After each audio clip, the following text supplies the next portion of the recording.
로마서 3장 1절에서 20절 말씀까지 좀 말씀 나누고자 합니다. 로마서 3장 1절에서 20절 이 전반부의 주제는 사실 사람들의 전적인 타락입니다. 그래서 이 부분에 대해서 저희들이 자세히 다룰 때 왜 하나님의 의가 필요한지 그런 부분들을 명확하게 알 수 있겠죠. 여기서 중요하게 저희들이 이 대상들에 대해서 좀 알아야 되는데요. 3장 19절 말씀을 잠시 볼게요. 지금 이 말씀이 누구를 주로 대상으로 하고 있냐? 이게 중요합니다. 3장 19절 보시면 율법 아래에 있는 사람들에 대해서 지금 말하고 있는 거예요. 그래서 사도 바울이 이제 율법이 말하는 것은 무엇이냐? 율법 아래에 있는 사람들에게 말하는 것이다. 이와 같이 하죠. 그러면 율법 아래에 있는 사람들이 누구냐는 것이죠. 지금 이 부분에 대해서 여러 가지 견해가 있는데 뭐 유대인이다. 유대인만을 지칭하는 것이다. 이렇게 보는 사람들이 있고요. 두 번째는 로마에 사는 신자와 구약 성경을 가진 사람들이다. 이렇게 보는 견해가 있고, 세 번째 모든 사람이다. 세상 전체를 대상으로 하고 있다. 세상 모든 사람들이 율법 아래 있는 것이다. 이렇게 일반적인 사람들로 보는 사람들도 있고요. 또 마지막으로 모든 사람인데 특히 유대인을 겨냥해서 말씀한 것이다. 이렇게 율법 아래 있는 사람들이라고 했을 때는 우리가 이렇게 생각하면 좋을 것 같아요. 하나님의 말씀을 지켜서 하나님 앞에서 의롭다는 인정을 받으려고 하는 종교 체제 아래에 있는 사람들, 이런 사람들을 대상으로 지금 하고 있다는 것이죠. 그래서 이게 율법을 이 유대인들에 대해서만 저희가 이해하면 이 3장 말씀이 저희들이 적용할 포인트가 별로 없어요. 유대인들에 대한 거니까 뭐 이렇고 지나갈 수 있지만 이 3장은 지금 그렇지 않은 것입니다. 그래서 이것은 우리가 어떤 행위로 하나님 앞에 자기 의를 통해서 의롭다함을 받으려 하는 종교인들에게 대한 말씀이다. 이렇게 보고 이제 보셔야 되는 거죠. 그리고 이제 우리들의 삶 가운데 적용해야 되는 거예요. 그리고 인간의 상태가 어떤 상태냐, 사람들의 상태에 대해서 말씀하는데 하나님 앞에서 전적으로 타락했다. 영적으로 또 도덕적으로 하나님 앞에 설 사람이 아무도 없다. 하나님으로부터 떨어져 있어 있기 때문에 절망적인 상태에 있다. 죄 가운데 죽음의 상태에 있고 진노 아래에 있는 상태이다. 이게 이제 사람의 이제 영적인 상태입니다. 그래서 하나님 앞에 항변할 것이 아무것도 없다. 이런 부분을 이제 잘 우리가 인지해야 돼요. 우리가 창세기 6장 5절 말씀 보면 이와 같이 말씀하고 있어요. 여호와께서 사람의 죄악이 세상에 관영함과 그 마음의 생각의 모든 계획이 항상 악할 뿐임을 보시고, 이 이건 노아 홍수 직전의 영적 상태입니다. 이 노아의 홍수 이전의 이 상태를 옛세상이라고 하는데, 그 옛세상의 상태를 말씀하는데, 하나님께서 사람을 창조한 것을 뭐 후회한다 뭐 이렇게까지 말씀하고 있어요. 왜냐하면 사람이 죄로 인해서 그 마음과 생각과 모든 계획이 항상 악하다라는 것이죠. 이것도 우리가 지금 시대금 사람 안 그러냐, 옛세상 노아의 홍수 이전 사람들만 그러냐, 그렇지 않습니다. 지금 상태도 사실 어떻습니까? 노아의 때에 가깝다 이렇게 말씀하죠. 노아와 롯의 때 이렇게 말합니다. 상당히 그 악한 상태가 최악의 상태에 달했다는 것이죠. 그건 좀 인식하시고 또 제가 이제 쭉 말씀을 3장 1절부터 좀 나누겠습니다. 지금 2장까지 2장 후반부에서 표면적 유대인과 이면적 유대인에 대해서 말씀했어요. 그래서 마음의 할례의 중요성을 언급했습니다. 그러니까 이제 유대인들 입장에서 그럼 유대인으로서 이득이 뭐가 있냐, 지금 이런 반론이 제기가 된 것이죠. 민족적 유대인의 어떤 우수성이 뭐가 있냐, 그런 반론을 제기하는데 그 반론에 대한 답변으로 바울이 이제 전개하는 것입니다. 이 말씀을 1절 보면 그런즉 유대인의 나음이 무엇이며 할례의 유익이 무엇이뇨? 유대인 뛰어난 게 뭐고 할례 받은 유익이 뭐냐? 창세기 17장 보면 할례는 그 아시죠? 하나님께로 성별된 예식으로 남자들이 이제 표피를 잘라낸 거예요. 그래서 옛사람의 죽음을 상징하죠. 하나님과 관계없이 이 살았던 이 삶을 청산하고 이제부터는 하나님께 속한 삶을 살겠다라는 예식이죠. 그래서 이것이 이 아브라함 이후로는 어떻습니까? 이제 아이들 태어나면 남자아이는 8일째 되는 날 이제 그 남자 성기의 표피를 이제 잘라냈습니다. 그런 예식을 이제 행한 것이죠. 그 유익이 뭐냐? 범사에 많다. 첫째는 저희가 하나님의 말씀을 맡았다. 이렇게 말씀합니다. 하나님의 말씀을 맡았다라는 게 굉장히 특권이죠. 유대인들의 독특한 특권인데 이것을 로마서 9장 4절에 가서 보면 조금 더 상세히 설명해 줍니다. 로마서 9장 4절을 보면은 이렇게 말씀해요. 그들은 이스라엘 사람들이라 그들에게는 양자 삼으심과 영광과 언약들과 율법을 주심과 하나님을 섬김과 약속들이 속해 있고 이렇게 말씀합니다. 일단 이 부분만 갖고 보죠. 그 위에도 그리스도도 그들에게 나왔고 이렇게 이제 더 부연 설명하는데 일단 그들이 언약과 율법을 받았다는 거예요.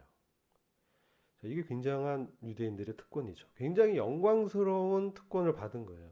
하나님의 말씀을 맡았다라는 것은 그들이 특별히 성별되고 하나님의 말씀으로 살 것을 하나님이 부탁하시고 그들이 온 세상 앞에서 이방 민족들을 하나님께로 인도하고 하나님께 영광 돌리는 대표 민족으로 선택을 받았다는 것이죠.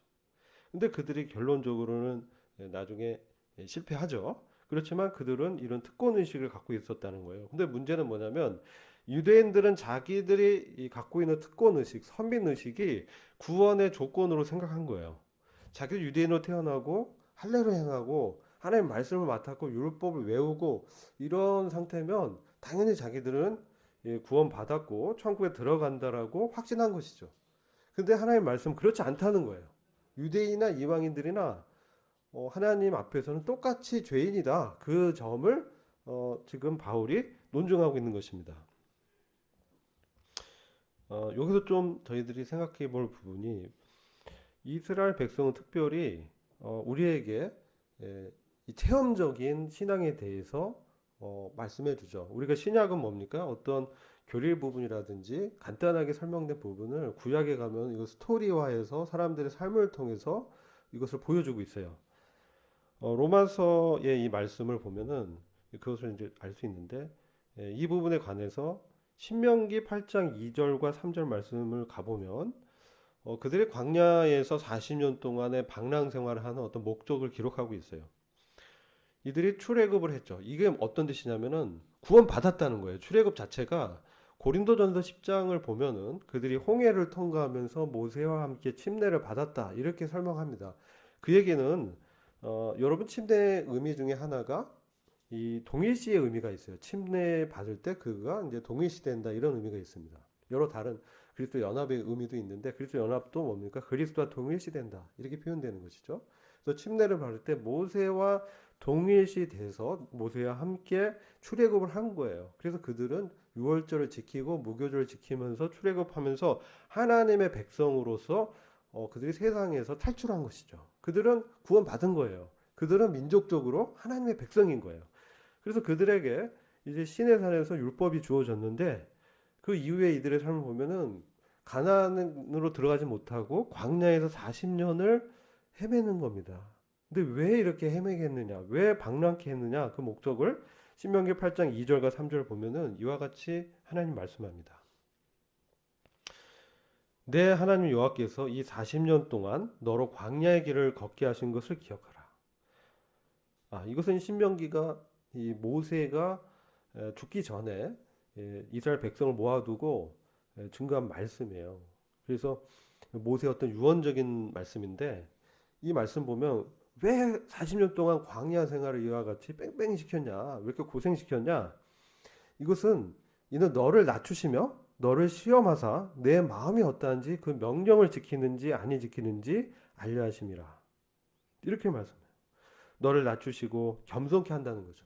그들이 하나님의 선민으로 특권의식을 가졌던 이런 부분을 정말 그들의 삶을 비추어 봐서 하나님의 말씀대로 사는지, 그렇지 못하다면 이제 겸손해져야 되는 것이죠. 하나님 앞에 낮추면서 그들을 구원한 것이 그들의 어떤 행위에 한 것이 아니라 전적인 하나님의 은혜와 부르심에 근거했다라는 것을 말씀하고 있는 것이죠. 그래서 너를 낮추고 너를 줄이게 하시며 또 너도 알지 못하며 열조도 조상들도 알지 못하던 만나를 너에게 먹이신 것은 사람이 떡으로만 산 것이 아니요 여호와 입에서 나오는 모든 말씀으로 사는 줄을 너희로 알게 하려 하심이니라. 그래서 이들이 광야 생활을 하게 한 것은 하나님께 전적으로 의존하는데, 특별히 말씀으로 사는 그러한 생활 방식을 그들에게 터득하게 하기 위해서 그들에게 특별히 40년의 광야의 방랑 생활을 하게 허락했다는 거예요. 하나님 섭리에서 목적 중에 하나라는 것이죠. 거기서 그들이 정말 신발도 닳지 않고 만나도 없고 메추라기 고기도 없고 했지만 그들의 삶에 나왔던 그 결론이 무엇이었냐는 것이죠. 로마서 3장 3절을 좀 넘어가겠습니다. 이 배경을 쭉 이해하시면서 지금 특별히 유대인들도 대상이 되기 때문에 특별히 이 말씀이 유대인들의 구약의 어떤 배경을 이해할 때 좀 더 말씀을 깊이 우리가 이해하고 적용할 수 있기 때문에 제가 말씀드린 거예요. 자, 로마서 3장 3절을 가보면 어떤 자들이 믿지 아니하였으면 어찌하리요? 그 믿지 아니함이 하나님의 미쁘심을 패하겠느뇨? 이렇게 말씀하죠. 자, 이 광야로 들어간 이스라엘 민족이 이들이 사실 히브리서 4장 1절을 보면 1절 2절을 보면 그들에 대해서 이렇게 설명해요. 그들에게 복음이 선포되었으나 그 선포된 말씀이 그들에게 유익을 끼치지 못한 것은 그 말씀이 그것을 들은 자들 속에서 믿음과 결합되지 아니하였기 때문이다.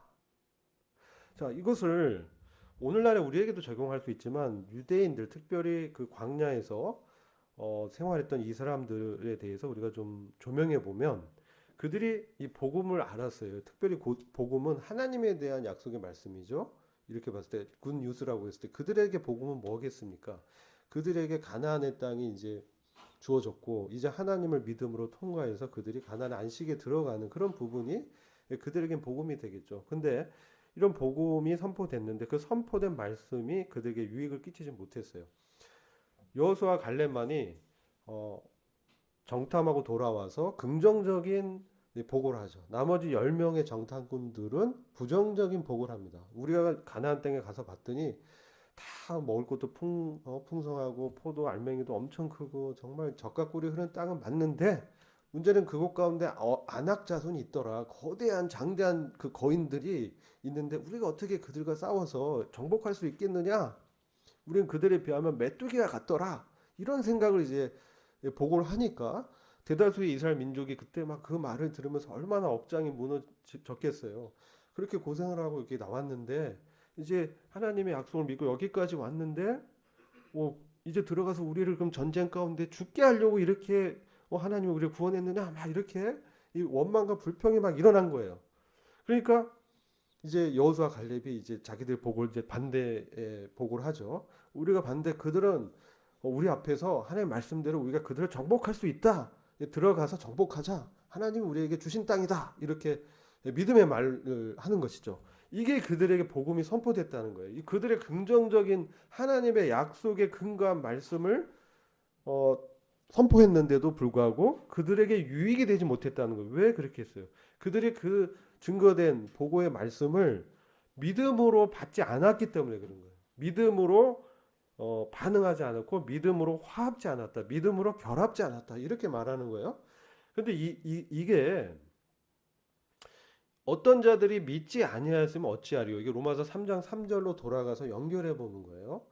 자, 그들이 믿지 않았기 때문에 약속의 안식의 땅에 못 들어갔다라고 지금 히브리서 4장 1절에서 말씀하고 로마서 3장과 연결해 보면 그들의 이제 불신앙이 있었기 때문에 못 들어간 것이죠. 근데 그들의 그 믿지 아니하며 불신앙이 하나님의 미쁘심을 패하겠느냐? 결코 그럴 수 없다는 것이죠.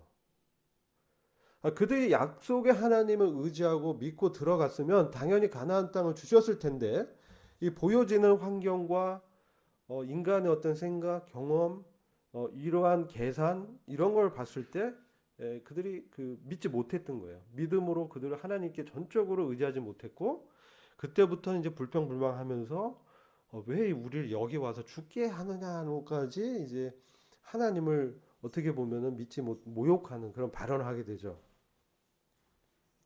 근데 그들의 그 불신앙 때문에 하나님의 믿부심이 패해지냐? 그럴 수 없다는 거죠. 그럴 수 없다는 거죠.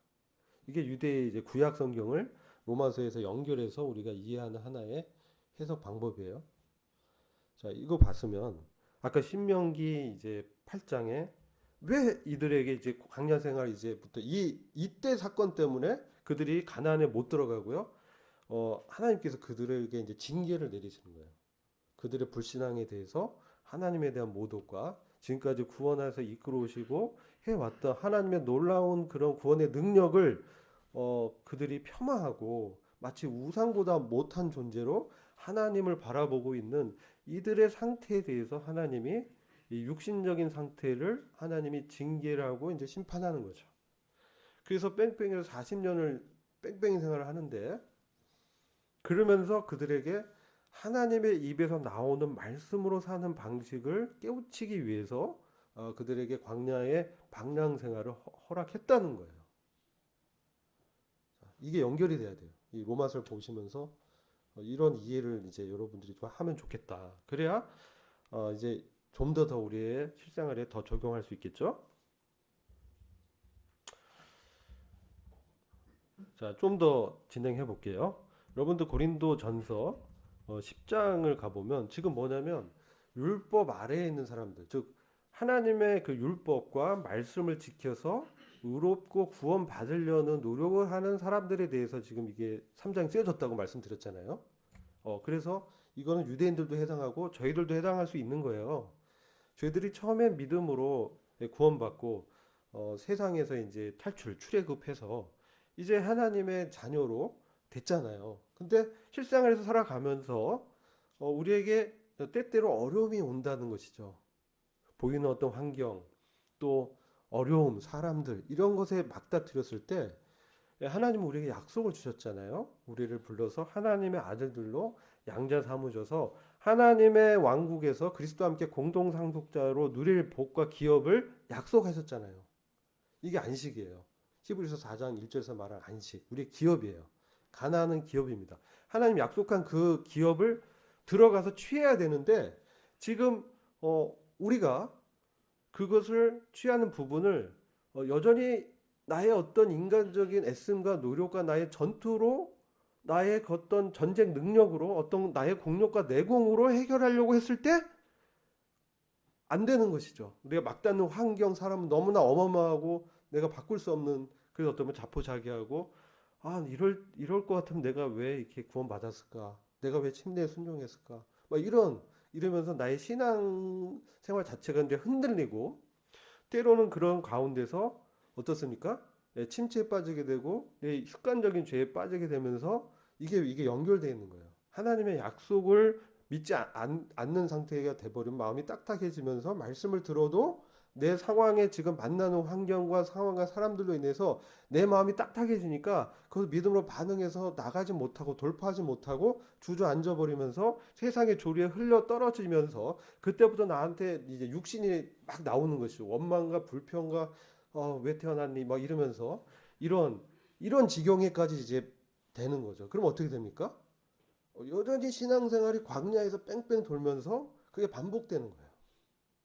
그러면서 이제 종교의 삶으로 빠지면서 의식적이고 습관적인 어떤 종교의 라이프 스타일로 빠지는 거죠. 이렇게 되면 어떻게 돼요? 이건 거의 10종 8구 어떻게 됩니까? 바리새인의 신앙으로 빠져요. 그래서 와서는 그럴듯하게 다 믿는 것 같은데 다시 세상에 돌아가서는 여전히 육신대로 행하면서 다시 주일날 오면 여전히 거룩한 척 예식 참여하는데 다시 돌아가면 역시 죄의 습관 가운데 빠지고 아시겠죠? 이게 뭡니까? 광야 아래에서 뺑뺑이 도는 삶으로 되어 있는 거예요. 종교생활. 그래서 이게 로마서 3장 보면서 그런 삶에서 나의 영적인 상태를 이제 확인하고 여기서 탈출해야 돼. 여기서 정말 하나님께로 성별돼서 어떻습니까? 가나안에 들어가서 그 기업을 얻어야 돼요. 그리고 누리고 거기서 우리 신앙생활이 잘하고 성장해서 장성한 분량으로 나가도록 우리가 지금 이것을 배우는 거예요. 자, 이런 상태를 아셨죠? 자, 그리고 여러분들이 고린도전서 10장에 보면은 10장에 보면 이렇게 표현해요. 10장 2절부터 10절까지 보면 이게 다 연결돼 있어요. 그래서 로마서 말씀 보면서 구약도 보고 신약도 보고 같이 연결해서 이해를 해. 이 통합적 이해를 해야 돼. 자, 고린도전서 10장 3절을 가서 보면 다 같은 신령한 식물을 먹으며 다 같은 신령한 음료를 마셨으니 이는 저희를 따르는 신령한 반석으로부터 마셨으며 그 반석은 곧 그리스도시라. 이게 이 광야 생활에서 이스라엘 민족이 이 반석에서 물이 나오면서 그들이 이제 물을 마셨단 말이에요. 그게 결국은 영적으로는 그들이 광야에서 그리스도로부터 신령한 음료를 이제 받았다라고 해석하는 거예요. 그래서 그러면서 5절, 6절 쭉 보면 그들의 실패를 왜 했는지 어떤 영역에서 실패했는지가 쭉 설명돼요. 그들은 결국은 그 다수가 하나님의 약속에 믿음으로 화합치 못했기 때문에 광야에서 멸망을 받았다라고 표현합니다. 10장 5절에 멸망을 받았다. 이게 뭐냐면 광야에서 이제 엎드려져서 다 죽었어요. 그래서 두 명만 빼고 그 세대의 모든 사람들이 이 가나안에 못 들어가고 광야에서 다 죽었습니다. 그리고 그 후세대, 그때 당시 어린아이거나 그 이후에 태어난 신세대만이 여호수아 갈렙과 신세대, 심지어 모세까지도 못 들어갔어. 이상하죠. 모세는 정말 하나님의 종으로 율법 그대로 지켰던 사람인데 못 들어갔어요. 굉장히 시사점이 있어요. 야, 이쪽 모세 정도면 여호수아 갈렙의 지도자로 이끌어온 사람인데 왜 민족의 영웅과 지도자 이 사람이 못 들어갔을까? 여기 하나님의 비밀이 있습니다. 나중에 제가 그 부분을 좀 말씀드릴 텐데, 그가 이제 율법을 상징하기도 하지만 이게 어떤 거냐면요. 거기 광야에서 멸망을 받은 사람들, 못 들어간 사람들이 지옥에 가진 않았다는 거예요. 네? 가나안이 천국이라는 건 아니라는 거예요. 그럼 모세도 들어가야 되잖아. 모세도 광야에서 죽었거든요.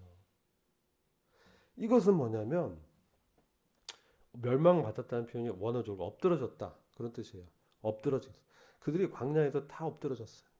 죽었어요. 그들의 육체가 다 죽었다는 거예요. 그들이 하나님의 백성으로 출애굽하고 이렇게 구원을 받았지만 그들이 하나님의 약속을 일부는 믿고 일부는 불신앙한 거지.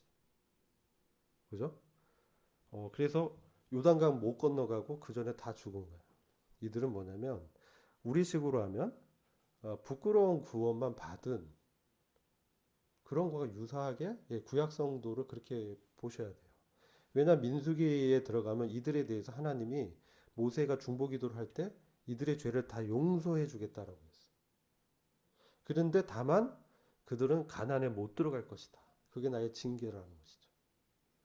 그건 무슨 뜻이냐면 그들이 나중에 하나님께서 그들을 이제 하나님의 이제 천년 왕국 시대로 들어갈 때 그들이 하나님의 이제 백성으로 다니엘서 12장 1절에서 3절 보면 그들이 부활합니다. 구약 성도가 부활해서 하나님의 나라에 들어가는데 그들에게 이 영광의 기업은 못 받을 수 있다는 거지. 우리로 치면 우리가 이 구원 받고 이제 거듭나서 구원 받았는데 우리가 그 하나님의 약속과 믿음으로 반응하지 않고 여전히 나의 습관적인 어떤 육신의 삶으로 말씀으로 사는 라이프 스타일로 살지 않고 여전히 자기 노력과 행위로 하는 이 종교의 어떤 스타일로 살다 보면 어떻게 됩니까? 육신적으로 사는 것이죠. 그것은 하나님의 나라에서 상급이 없다는 거예요. 그렇게 이끌어내야 돼. 이 로마서 말씀을 보면서. 그래서 우리는 어떤 삶을 살아야 되느냐. 이게 이제 우리의 주안점이죠. 자, 로마서 3장 3절까지 했어요. 로마서 3장 4절 보면 그럴 수 없다. 그들이 광야에서 엎드러진 것이 하나님이 미쁘심을 패할 수 없다는 거예요. 하나님이 신실하지 않기 때문에 그들 못 들어간 게 한 것이 아니고요. 그들에게 가르침을 주고 그들에게 일구어서 하나님의 그 입에서 나오는 모든 말씀으로 살아가게 하려고 그렇게 했다라고 말씀하고 있다는 거죠. 우리에게도 광야 같은 이 세상에서 만나는 고난은 사실 우리의 영적인 유익을 위한 거예요. 하나님의 신실하심을 우리가 믿어야 돼요. 어떤 때 나는 내가 왜 이렇게 헤매고 왜 이렇게 힘들고 왜 이렇지? 하나님 여전히 신실하신데 나의 삶은 그렇지 못해. 나 너무 힘들어. 왜 어려움을 주느냐? 이런 거예요. 하나님과 더 깊은 교제 가운데 그 사망의 음침한 골짜기에서 정말 하나님과 깊은 임재의 만남을 하나님께서 의도하시고 그런 골짜기를 통과하게 한다는 거죠. 여러분들 그런 영적인 어떤 힌트를 얻어야 돼요. 그렇지 않고 이런 그 유대인들처럼 이스라엘처럼 막 불평불만하고 왜 내가 태어났을까? 왜 이렇게 살까? 이런 게 아니라는 거예요. 네? 그걸 통해서 오히려 하나님은 광대하시고 나 같은 자를 부르셔가지고 나를 구원하셔서 하나님의 목적을 이루어 가신다는 그 신실하심을 믿으라는 거죠. 그래서 하나님 믿으시면 피할 수 없다. 그럴 수 없다. 그러면서 3장 4절에 사람은 다 거짓되지만 오직 하나님은 참되시다. 아멘. 하나님은 참되시기 때문에 우리가 그분을 의지하고 그분의 말씀을 신뢰하면서 지금 우리가 당하고 경험하고 있는 이런 어려움을 믿음으로 통과해 나가야 되는 거예요. 보라신 그리스도를 바라봐야 되는 거예요. 거기서 승리하신 그리스도를 의지해야 되는 거예요. 여기서 우리가 영적인 힌트를 얻어야 돼요. 그러면서 기록된 바 주께서 주의 말씀에 의롭다함을 얻으시고 판단 받으실 때에 이기려 하심이라 함과 같으니라. 자, 이게 이제 하나님은 참되십니다. 이걸 우리가 여기서 참 중요한 말씀이에요. 사람은 다 거짓돼요. 우리 육신은 믿을 게 없어. 이 육신 안에는 선한 게 아무것도 없고요. 육신 안에 발견되는 거는 죄성뿐이 없어요. 나머지는 다 포장된 선이야. 예? 하나님의 성령의 능력으로만 우리는 새롭게 살 수 있고 우리가 선을 행할 수 있는 능력이 그 성령의 충만함에서 나오지 내가 가졌던 습관, 내가 가졌던 학문, 지식, 배경 이런 모든 것은 사실 뭡니까? 배설물과 같은 거예요. 빌립보 3장에 바울이 그렇게 고백하죠. 그래서 사람이 가진 이 모든 것은 다 거짓된 거예요. 이것으로 구원을 얻을 수도 없고 선을 행할 수도 없어요. 오직 하나님만을 바라보고 그분의 참되심을 신뢰하는 믿음으로만 우리에게 가능성이 있는 거예요. 그래서 주께서 주의 말씀에 의롭다함을 얻으시고 판단 받으실 때에 이기려 하심이라 함과 같으니라. 주께서 주의 말씀에 의롭다함을 하시고 판단 받으실 때 이기려 하심이라. 생뚱맞게 갑자기 이게 탁 등장해. 이게 대해서 이게 시편 51장 4절의 말씀인데요. 이것은 다윗이 밧세바를 범한 후에 사실 참회의 시편을 기록한 거예요. 나단 선지자가 와서 죄를 지적했을 때 그가 이런 고백을 한 거예요.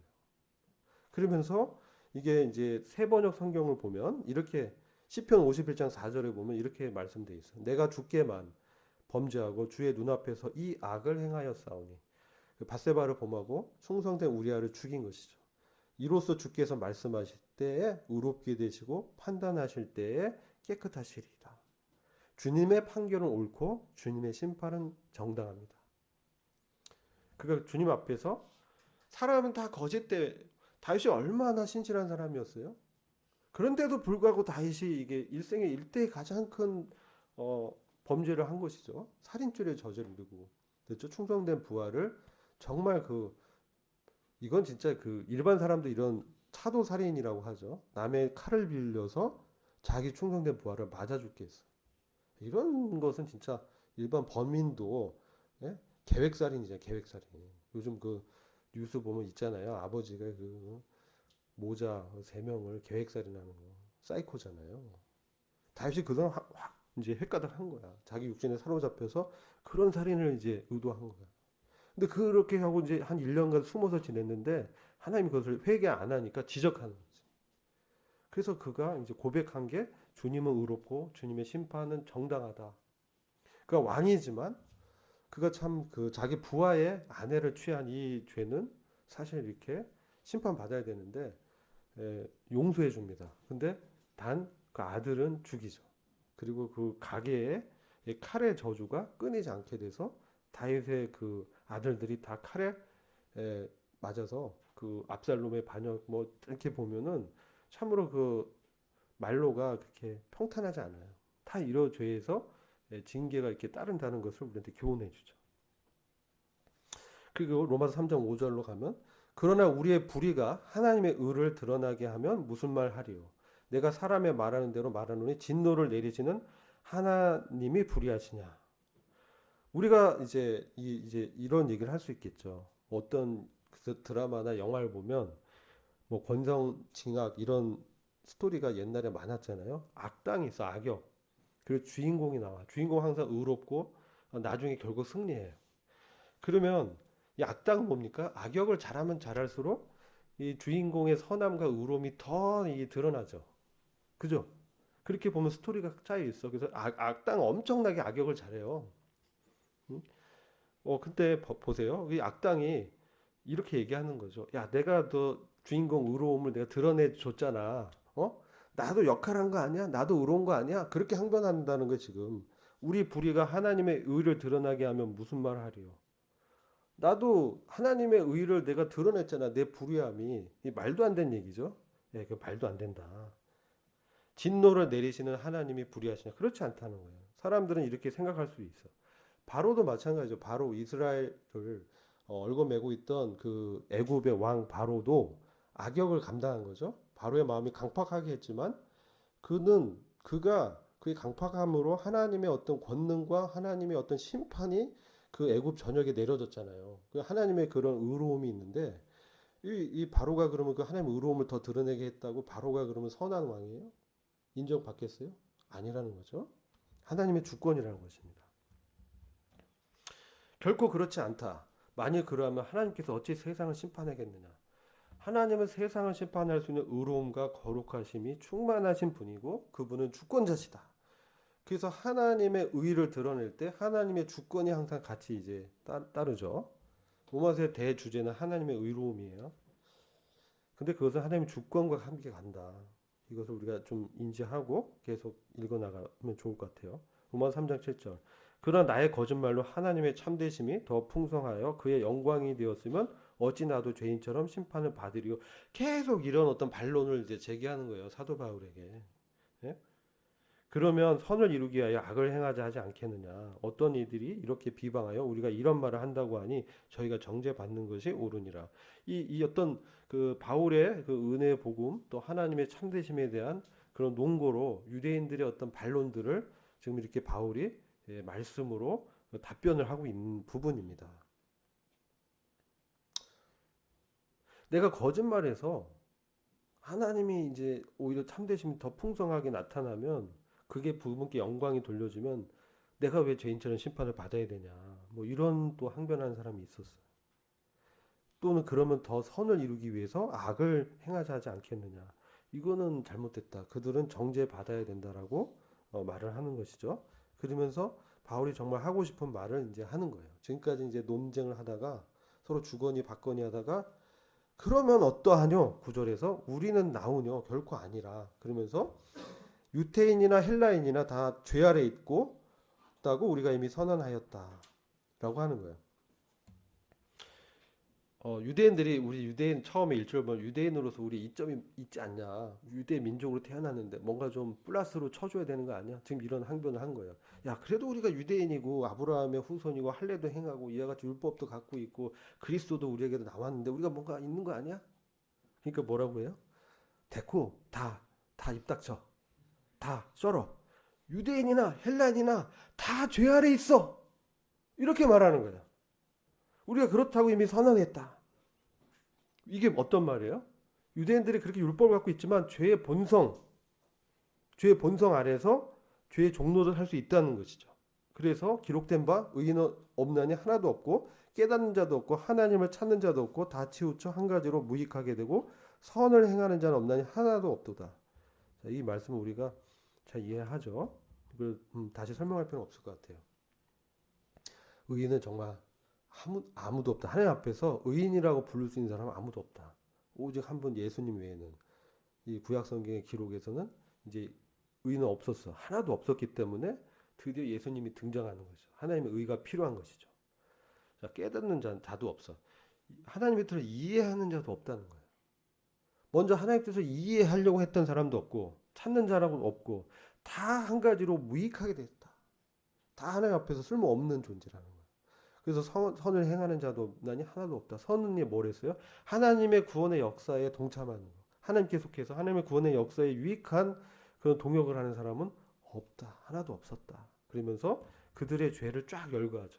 저의 목구멍은 열린 무덤이고 혀는 속임을 베풀며 입술에는 독사의 독이 있고 입에는 저주와 악독이 가득하고 그 발은 피 흘리는데 빠른지라 파멸과 고생이 그 길에 있어 평강의 길을 알지 못하였고 저희 눈앞에 하나님을 두려움이 없느니라 함과 같으니라.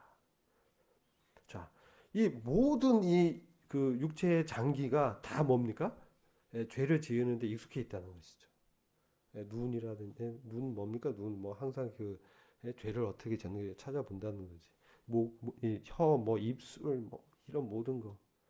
독사의 독이 있고 속임수를 바라고 저주가 악독이 있고 그 발은 이제 범죄하기에 이제 바쁘고 평강의 길을 알지도 못하고 가장 큰 요인은 18절에 말하는데요. 왜 그렇겠냐? 요한복음에서는 왜 유대인들이 이렇게 이제 여전히 죄의 본성을 갖고 종교적인 위선을 했느냐? 그들의 마음에 하나님을 사랑함이 없다라고 그랬어요. 하나님을 사랑하지 않기 때문에. 근데 여기 이제 로마서에서 뭐라고 하냐면 하나님을 두려워함이 없기 때문에 이렇게 말하는 거예요. 하나님을 두려워하지 않기 때문에 이렇게 방자하게 행한다는 거예요. 우리가요 이 말씀을 대하면서 이게 꼭 이 당시 로마에 있던 그 신자들한테 쓴 편지에서 특별히 유대인들 대상으로 한다고만 보면 이 말씀이 나한테 적용이 안 돼요. 잠언에 보면 하나님을 경외하는 것이 지식의 근본이고 지혜의 근본이다. 이 말씀합니다. 하나님을 경외한다는 것은 하나님을 사랑하고 존경하고 그분께 경외함을 돌리는 것이에요. 그런데 뭐 두려워한다라고 표현하지만 우리 이제 성도는 이제 그렇게 하나님이 무서워서 공포에 떤다 그렇게 하는 게 아니죠.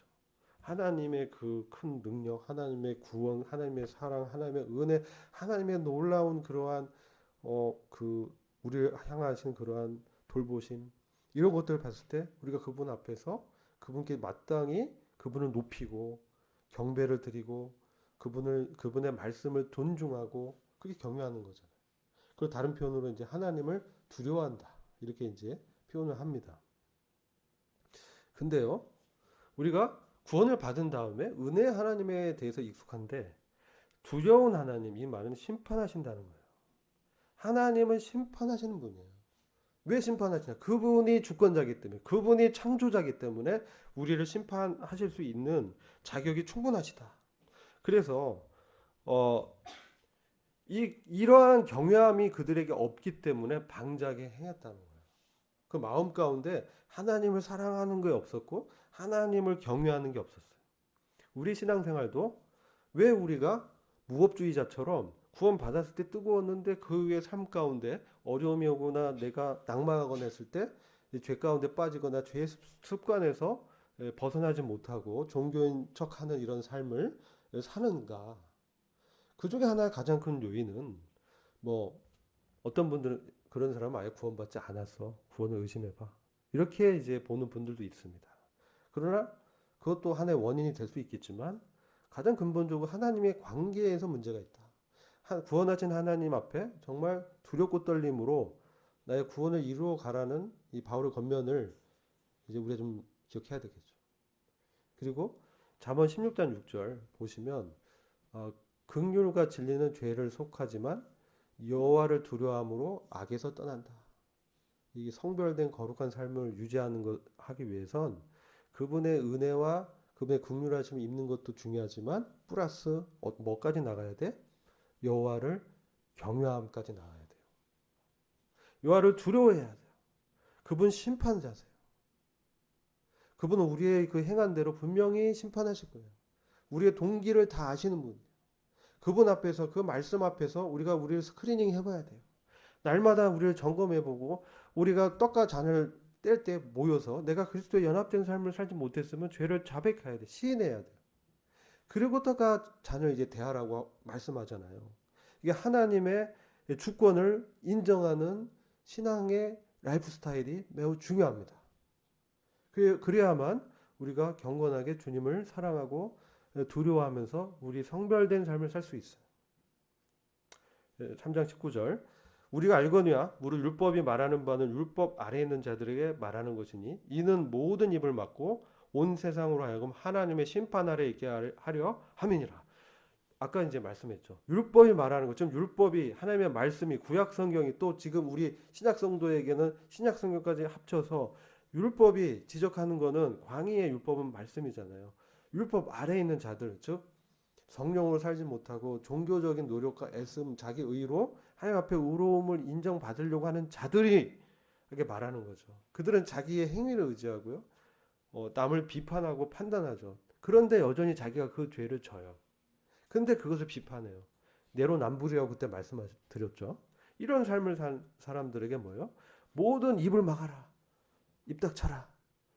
이렇게 하나님은 그분의 주권 안에서 온 세상으로 하나님의 심판 아래 있게 한다. 왜 이렇게 하냐? 하나님은 두려운 하나님이신데 아까 동일하게 뭐죠? 하나님은 은혜 하나님이에요. 왜 이렇게 왜 죄 아래 가두었느냐? 뒤에 로마서를 보면 그들에게 긍휼을 베풀고자 그들이 회개케 해서 그들이 그 가운데서 자신의 죄성을 깨닫고 돌이켜서 그들의 구원받았지만 여전히 남아있는 육신성을 보면서 하나님 앞에 엎드리고 하나님을 의존하고 하나님께 나아가고 하나님과의 교제를 우선시하게 만들기 위해서 때로는 이러한 하나님의 그 징계도 내리고 하나님께서 우리를 어려움을 또 허용하시고 정말 사망의 음침한 골짜기 가운데 내던질 때도 있고 그렇죠? 다윗이 그 광야에 내던져진 것처럼 요셉이 감옥에서 갇혀 있었던 것처럼 우리의 그런 희망 없고 어려운 상황들을 이렇게 허락할 때가 있다는 것이죠. 그게 왜 그러느냐? 3장 20절 보면 율법의 행위로 그의 앞에 의롭다 하심을 얻을 육체가 없나니 율법으로는 죄를 깨달음이라. 이게 복음적으로 우리가 당연히 그 율법을 지켜서 우리가 하나님 앞에 의롭다 하시면 없죠. 왜? 뭐 어떻게 율법을 다 지킬 수 있겠어요? 그럼 당연히 그런 어떤 교리를 가지면요. 100개 중에 하나만 어겨도 사실 지옥에 간다는 것인데 어리석은 것이죠. 그래서 율법은 뭡니까? 몽학 선생으로 갈라디아서를 보면 죄를 깨닫게 하는 거예요. 죄를 죄가 되게 하고 이게 내가 안 되는구나. 그리스도께로 나아가자. 그리스도께로 인도하는 율법의 이게 목적입니다. 그래서 이 말씀 앞에서 우리가 처음에 은혜로 시작해서 주님의 성령의 능력으로 이제 행하다가도 어느덧 나의 육신의 강함이 또 드러나고 어느덧 환경과 어려움에 내가 이렇게 침체가 되면 어느덧 나도 모르게 육신의 자원으로 종교 생활을 하고 있다는 거예요. 그때 정말 하나님 앞에서 정말 하나님은 우리를 은혜로 구원하시지만 우리를 징계하시고 그리스도 심판대에서 판단하시는 의로운 하나님이라는 것을 기억하고 하나님을 두려워하라는 거예요. 아시겠죠? 지금 이게 우리한테 던지는 메시지입니다. 기도하고 마치겠습니다. 아버지 하나님 감사합니다. 오늘 또 로마서 3장 이 말씀을 통해서 참 저희들이 참 은혜로 구원받았지만 때로는 율법 아래에 있는 자들처럼 우리의 행위를 의지하고 참 우리의 어떤 능력으로 하나님을 섬기려고 하는 어리석은 경우에 있음을 보게 됩니다. 그러나 하나님께서는 우리에게 그런 것들 깨우치시고 하나님께 전적으로 신뢰하게 하시고 하나님의 은혜를 더욱더 나타나시며 주님의 성령의 권능으로 참 살게 하신 것을 깨우쳐 주시는 우리 주님을 인해서 감사합니다. 저희들 교제 가운데 이런 진리가 더욱더 밝혀지게 하시고 주님의 은혜 아래서 아주 행하는 그러한 삶을 저희들이 참 살기 원합니다. 주님께 의탁을 드렸고 예수 그리스도의 귀하신 이름으로 기도했습니다.